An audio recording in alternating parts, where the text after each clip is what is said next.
sometimes the things that people say, oh, society puts all this pressure on women. They do, but guess what? Nobody can put pressure on ourselves that we don't allow. So society won't be doing what? Putting any pressure on me.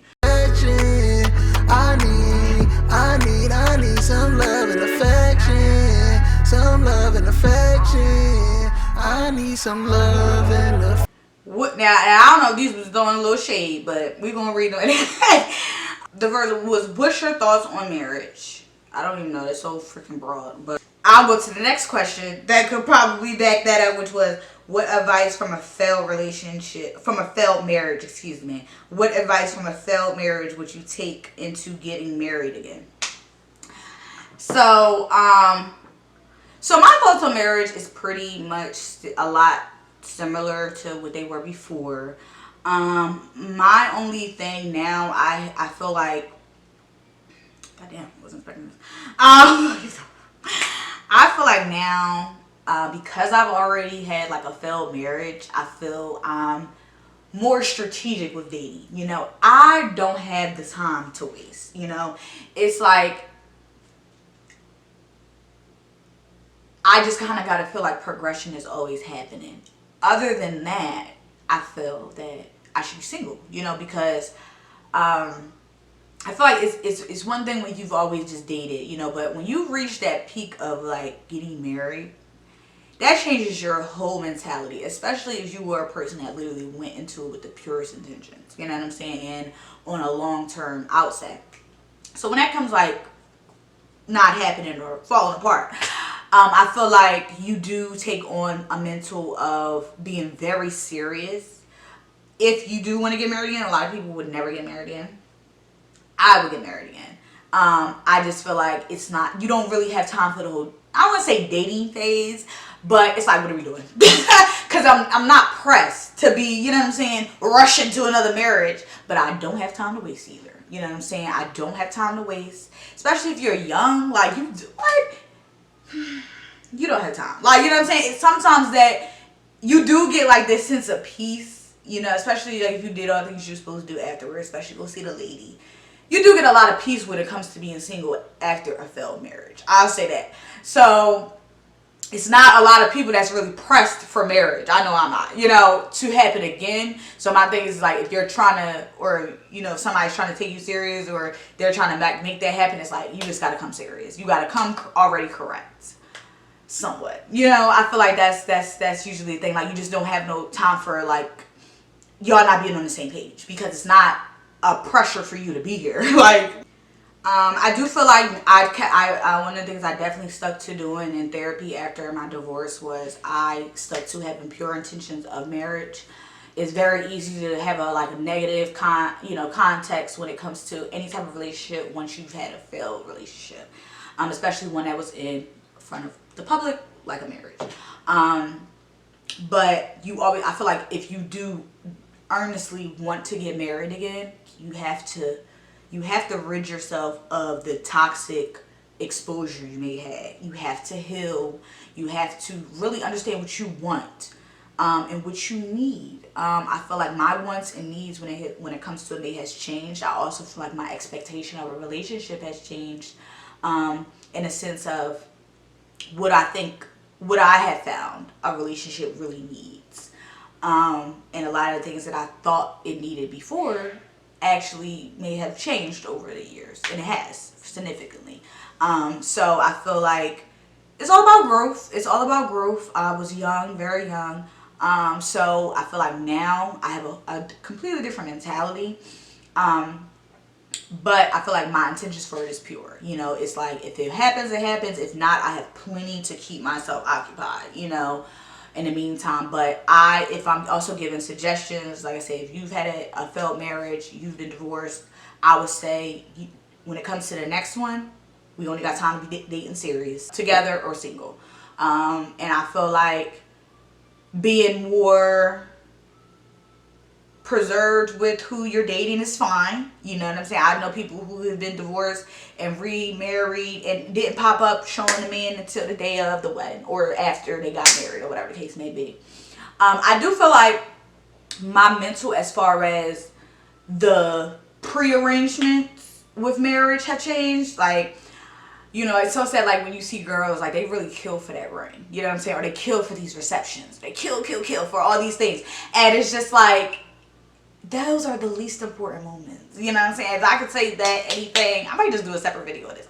But if I could say anything, like, those are, like, the least important moments. Because, so, a lot of the whole, everything being so big or voluptuous and just doing it for other people and stuff like that, I feel like that does change. It does change. And when you're getting ready to try to, like, say if you're, you know, interested or trying to get married again or want to get married again, I feel like you're more preserved and reserved. Maybe that's the word. Reserved to privacy and just the intimacy of everything. You know, like, is this real? You know, I'm not about to go broadcasting something and it's not even authentic. You know, is this going to last? You know what I'm saying? I know if I ever got married again, it would be private. You probably wouldn't hear about it until after I already went to the courthouse.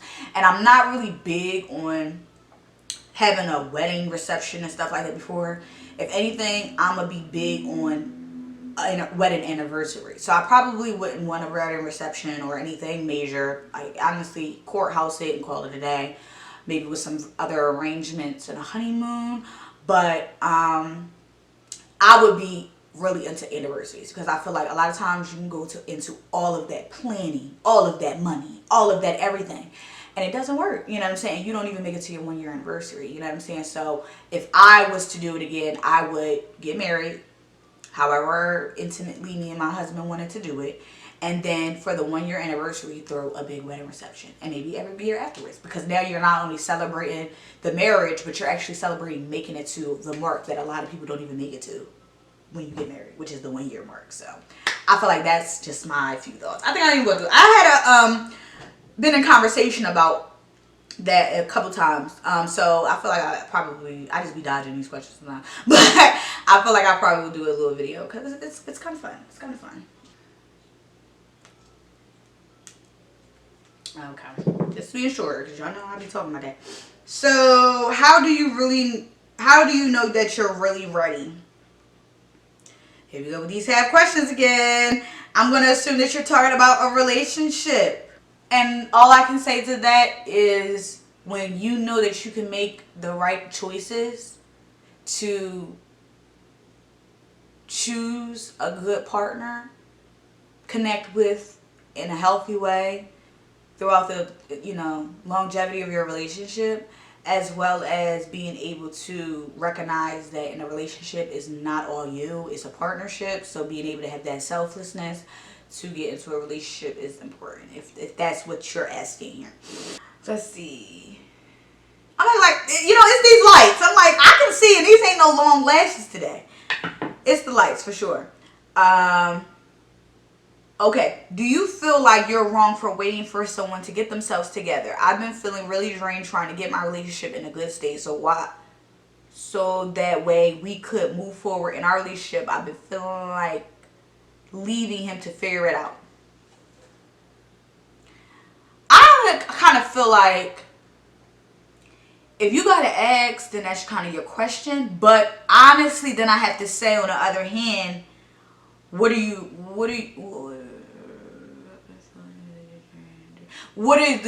the drainage coming from? Because what I can say a lot of times, especially nowadays in relationships, females can see certain things, just like a man, but I guess we're females, so we're talking.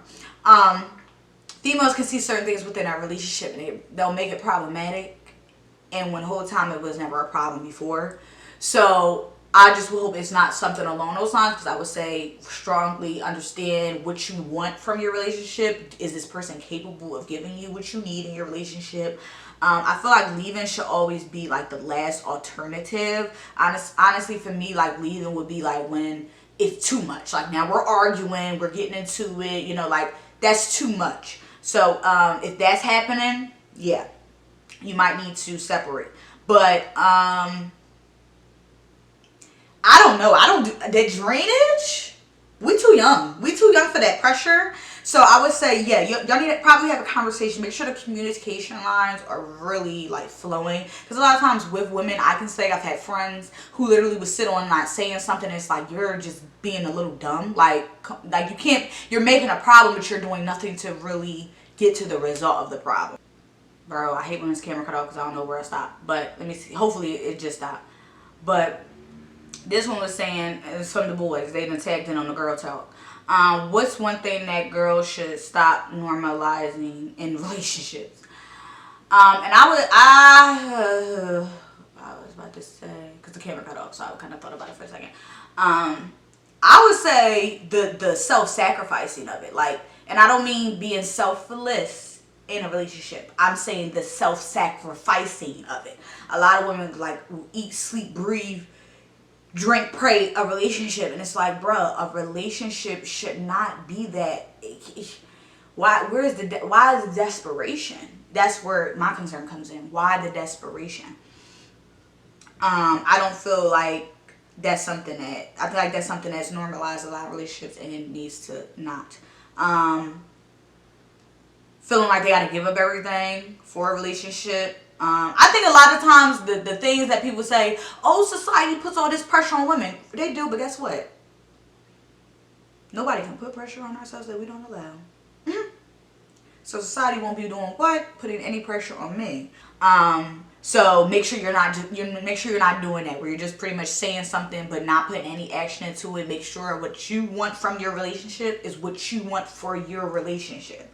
Versus where you forcing something into the relationship that's just not authentically for the relationship. Like I said, a lot of times people will do that with different things they see on social media, and so forth and so on. You don't want that. You know what I'm saying? You want a happy relationship. A relationship is a connection. It shouldn't be our whole life.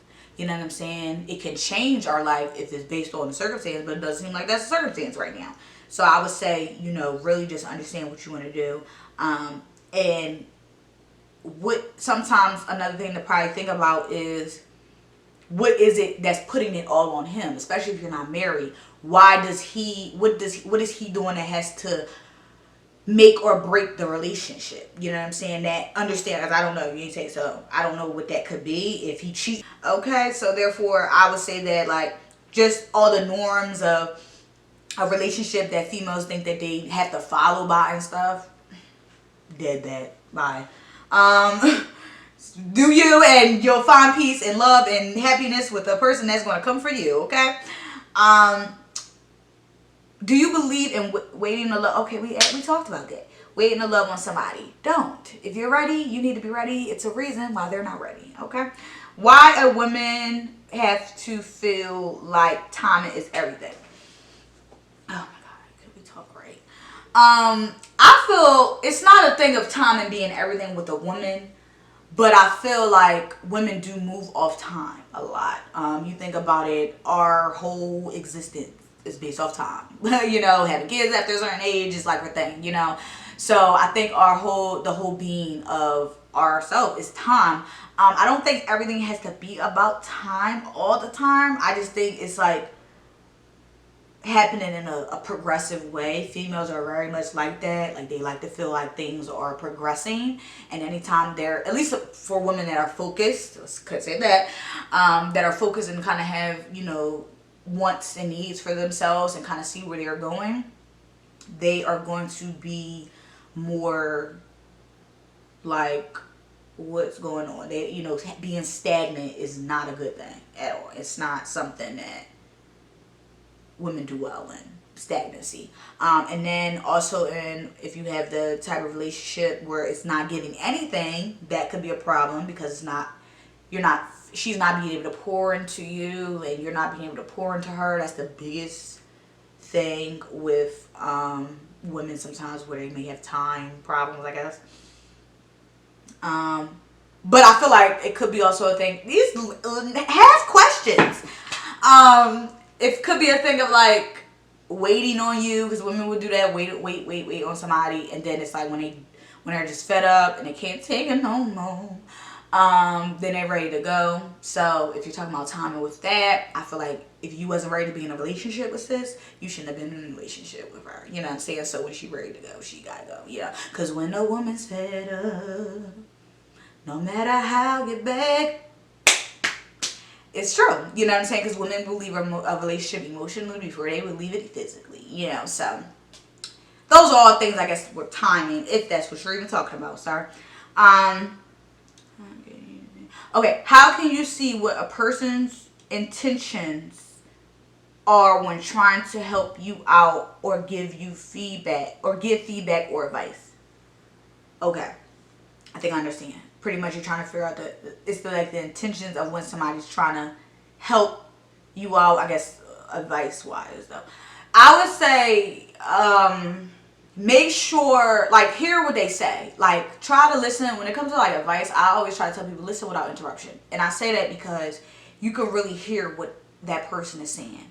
And when somebody doesn't know what your rebuttal will be or like how you'll respond, you'll kind of get to narrow down what they're saying a lot more, because people will just be talking, you know what I'm saying? And when it's like the wrong intentions, I feel like they will it will be revealed.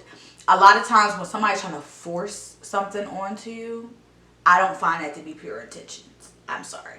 Because anybody that is, you know, on earth will know, like, we all come from certain like backgrounds and lifestyles. We all think different, you know what I'm saying? So for you to be pushing something off on me for my benefit and you're not even giving it to me in a beneficial way, why do you think somebody's listening to? And a lot of times people can give advice. They can be, you know, throwing shade.